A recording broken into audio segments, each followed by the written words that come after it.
دوستان عزیزم درود و مهر. فکر میکنی کتلت بادمجون یعنی یه غذای ساده و تکراری صبر کنید تا طعم این یکی رو بچشید؟ یه طعم خاص و دودی که هر لقمه‌اش تو ذهنتون میمونه. یه دستور کاملا متفاوت با طعمی که تا حالا تجربهش نکردین. بادمجونا رو کبابی میکنیم و حالا توی این فاصله ما نیاز به سیب زمینی داریم که من سیب زمینی رو آبپز کردم و بعد از اینکه سرد شد با دنده درشت رنده میکنم و بهتون پیشنهاد میکنم که این کتلت بادمجون رو درست کنی که یه طعم خاص و دودی داره. و ما نیاز به پیازچه داریم که من کاملا ریزش میکنم و ببینید این کتلت بدون گوشت و بدون تخم مرغ و عزیزانی که وگان هستن میتونن از خوردنش نهایت لذت رو ببرن و اینکه این کتلت به هیچ عنوان جذب روغن نداره. و ما نیاز به یه دسته جعفری تازه داریم که من کاملا ریزش میکنم و به هیچ عنوان از جعفری خوش استفاده نکنید چون جعفری تازه عطر و طعم این کتلت رو فوق‌العاده خوشمزه میکنه.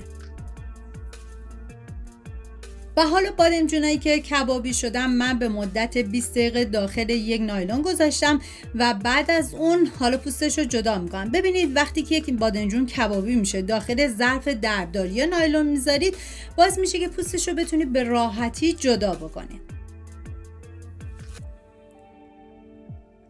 و حالا بادمجونا رو باید کاملا ساتوری کنیم. واقعا اگر از روش‌های تکراری کتلت خسته شدین این کتلت بادمجون یک گزینه عالیه و حتی عزیزانی هم که عاشق گوشت هستن میدونم که با خوردن این کتلت دیگه میشه پای ثابت غذاهای همیشگیشون. و بعد از اینکه بادمجون رو ساتوری کردید میزیم داخل یه ظرف و سیب زمینی رنده شده رو بهش اضافه میکنیم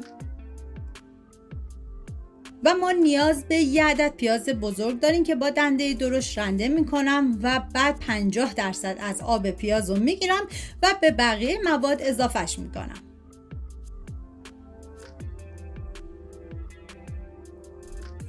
و پیازچه و جعفری تازه رو میریزم